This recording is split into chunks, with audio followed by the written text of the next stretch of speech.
than you're earning from a sale.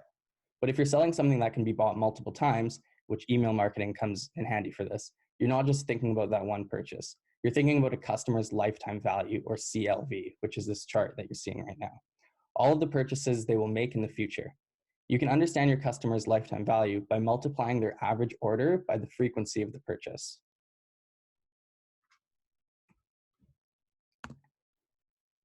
And this definitely takes some time to learn, but it's good to think about your ad spending with customer lifetime value in mind.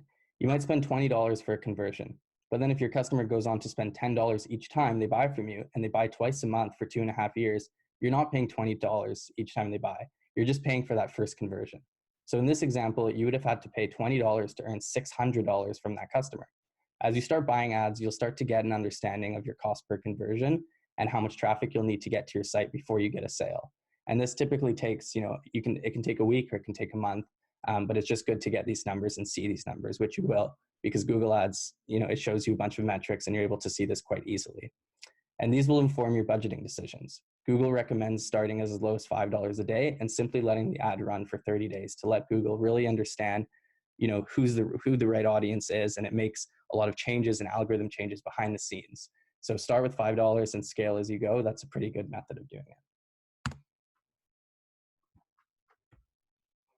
So search ads. When it comes to search advertising on Google, you benefit from buyer's intent. You're not interrupting a user's experience on Google. You're actually adding value to their experience by helping them find your business. As a business owner, you want your store and product to be the ideal answer for a searcher's query. This is where search ads come in. So what happens when a customer searches for your product? Google decides which results are most relevant to the search. So this is where keywords come in hand. There are a lot of factors that come into play for organic search results, which I won't get into today. But if you want to learn more about organic search and search engine optimization, we have an amazing course on Shopify Academy that covers this very thing.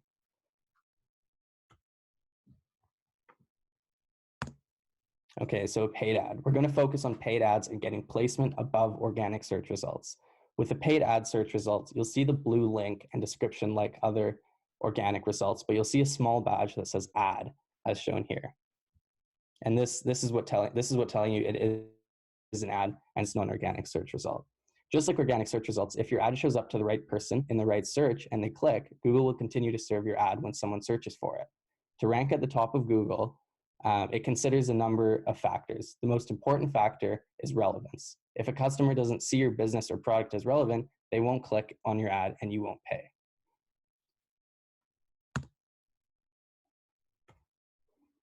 So there's 3 types of searches.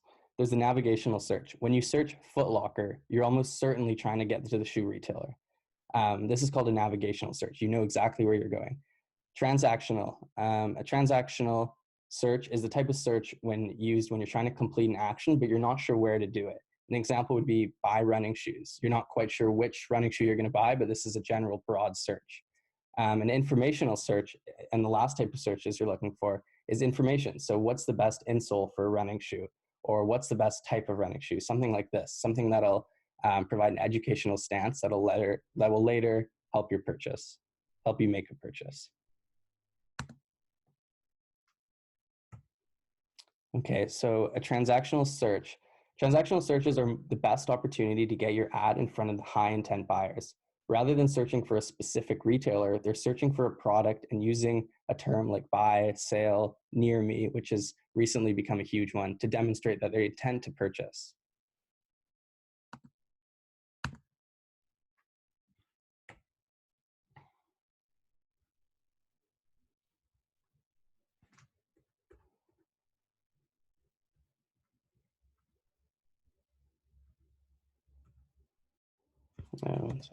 Okay, so informational searches show the least buyer intent, but they're a great way to get traffic to your site and keeping people engaged with your brand, allowing you to gently guide them down the funnel towards a conversion. For example, if someone searches something like best running path in Kelowna, you don't want to be showing them an ad to buy your running shoes. That's not relevant to what they're looking for. What you might want to do is show an ad for a blog post to your site that features running paths in the city. This audience of searchers won't necessarily be looking to buy right now, but based on what they search, you know that they're runners and you know that they're going to be needing running shoes at some point. You write a compelling article or blog post and they'll begin to trust you and your brand. This is great for brand recognition. So you might not be familiar with the Google display network. Google pays companies, small businesses, bloggers, and influencers to put space on their website. This is the Google display network. This display network is huge. The latest estimates that it reaches 90% of internet users. Google basically rents the space on these websites to display ads the same way as you see billboards on a highway. The main difference, though, is that everyone sees different ads. So retargeting ads, which I'm going to show after this presentation, we're going to do it firsthand. Retargeting ads targets visitors who have previously been to your site. So say you spend $20 on a search ad campaign and get 10 people to visit your online store. Each of them browse for a bit, maybe one of them even buys. What about the 9 other people? You've paid all this money to get them to your store and now they're gone. With retargeting ads enabled, Google remembers that this person has visited your online store. You buy ads across Google's ad network in order to target those people who visited your site. So those 9 people that visited but didn't buy are also going to see your campaigns if you start retargeting. And this is perfect and it works extremely well.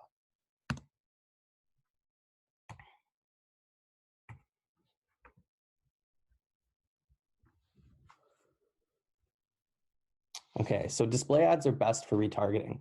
Remember our running example from earlier? If you retarget people who visited your blog about running paths in Kelowna, you can gradually start to show them more sale-centric ads. They didn't start out as potential customers, but with your brand consistently in front of them, you'll be on the top of their mind for when they're ready to buy.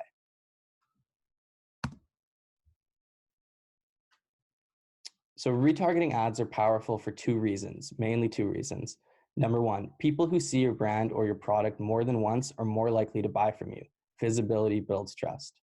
Number 2, you can progress the conversation with the potential buyer by giving them the information to pull them closer to a purchase. And for those who simply lost track of where they were browsing, retargeting ads will help drive sales.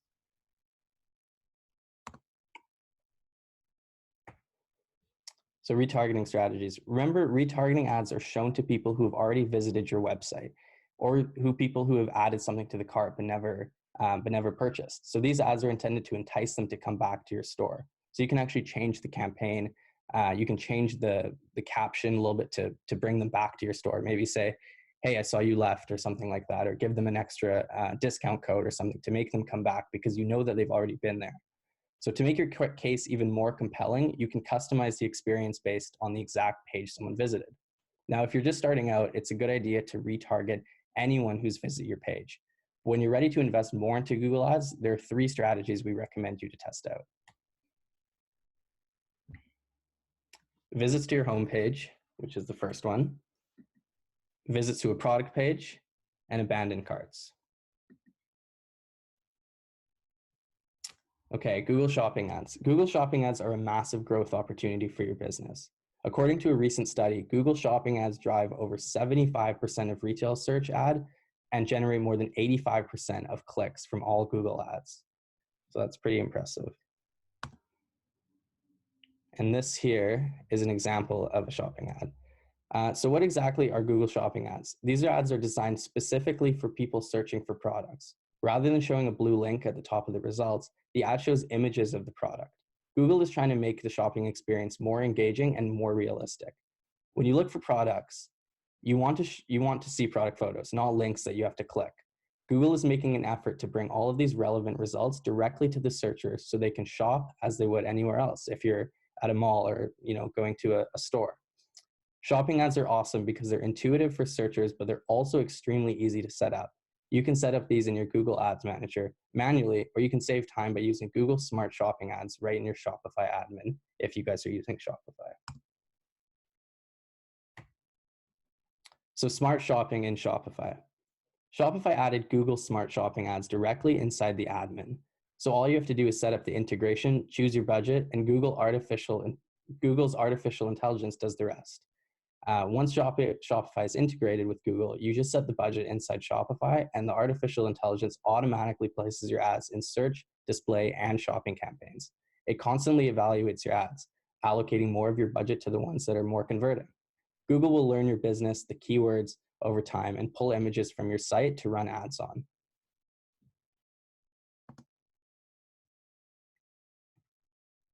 So Google Shopping, I'm not going to go through all of the steps as you can learn about this in detail on our course on Shopify Academy, but I want to give you a quick overview of how easy it is to set up in your Shopify admin. You'll want to first install the Google Shopping app through the Shopify App Store. Once installed, you'll be prompted to connect your Google account. You can use your personal Gmail account if you have one set up, or a new business account. Once you're connected, Google will look for a merchant center on your profile.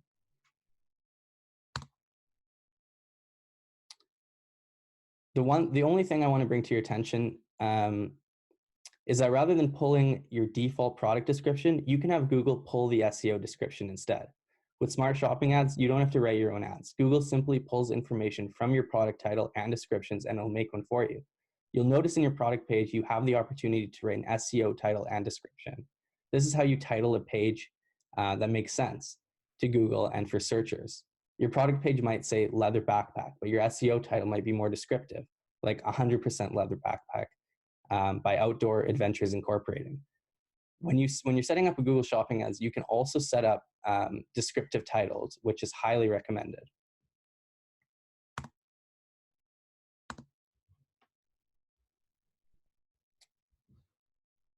So once all the setup is done and approved by Google, which doesn't take long, you'll be able to create your first campaign. When you click on Create Campaign, you'll be taken to a marketing section of your Shopify admin. All you need to do is have your name and your campaign and set a daily budget and publish your campaign. Then the magic of the integration is put to work. Google looks at each of your product pages, pulls the images, and determines related keywords. Google's artificial intelligence will create an audience based on search terms and start showing your products to these groups. It will make the most efficient bid possible so that your ad gets exposure without overspending.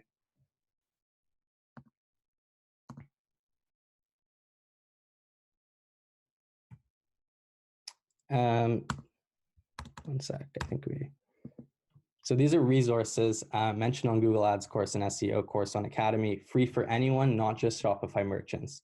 Links to this will be in a follow-up email that will be sent to you guys after. And lastly, Q&A. One thing before we jump into the Q&A portion there about the presentation, I forgot to update the slide about Shopify Academy. We've recently released what we call Shopify Compass, and it has taken over what Shopify Academy was. So if you go to shopifycompass.com, you'll be able to access all the same courses there that you were able to access through Academy. If you just go to Shopify Academy, it's just going to redirect you now. But along with those courses, you'll also find links to the live webinars that we're going to be doing, as well as guidance to help you through your business at different stages. So there's things like the business planning stage, the branding stage, and different things that you should be working on at those different stages to help guide you through. Again, you do not need to have a Shopify